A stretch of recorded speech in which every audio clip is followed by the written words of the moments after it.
ભાઈ એક વખત હું ભૂલ્યો છું કે છે ને ટ્રેનમાં નવો આવ્યો હતો ને મુંબઈ, તો હું લેડીઝ કમ્પાર્ટમેન્ટમાં ચડી ગયો, તો એક માજી જે બેસેલા હતા ને ઉઠીને લાફો માર્યો મને.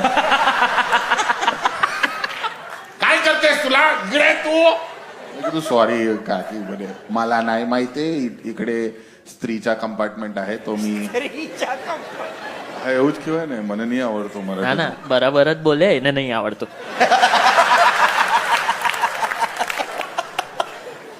પણ એક વસ્તુ બહુ સરસ છે પૂજાબેનની કે છે ને દરેક નાની છોકરીનું એક સપનું હોય કે મસ્ત જોરદાર લગ્ન કરી છે, બહુ જ આમ સરસ રીતે નાનપણથી એવા સપના જોતા હોય.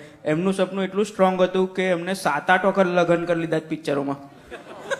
હા એ વાત સાચી છે. મેં દરેક મૂવીમાં લગ્ન કર્યા છે, જેટલી સિરિયલો કરી એમાં પણ લગ્ન કર્યા છે. એટલે મને આમ અંદરથી ડર હતો કે જ્યારે મારા સાચેના લગ્ન થશે ત્યારે એવું ના થાય કે હું પંડિતજીને કહેતી હોઉં કે જો આના પછી આ વિધિ છે, આના પછી આ છે, આના પછી આ કરવાનું છે, આ તમે ખોટું કરો છો. કેટલું સારું નહીં, તમારું ને મલ્હારભાઈનું આખું જોડે જ બેઠું, કારણ કે એ બી આમ 7-8 વાર બધી પ્રેક્ટિસ પિક્ચરોમાં કરીને આવી ગયેલા. હા, ખાસી બધી એમાંથી લગન. 3-4 વખત તો મેં મલ્હાર સાથે જ લગ્ન કર્યા છે ઓન સ્ક્રીન. ક્યાં બાત હે. વાહ, એટલે main લગન સ્પેશિયલ વીર ઈશાનું સીમંત અને વાતમાં વાતમાં. એમાં પણ 2 વખત એટલે વાતમાં ભાઈબંધી, લગન સ્પેશિયલમાં લગન ને પછી તો વીર ઈશાનું સીમંત. એટલે ક્યાં વાત છે? વાહ, વાહ, વાહ, વાહ, વાહ, વાહ. ક્યાં વાત હે. તો યાર News ક્યારે તમારા આપો? તો રાહ જોવી પડશે. તમારા લગ્નની તો એમ પછી 4 સીડીઓ થઈ ગઈ નહીં.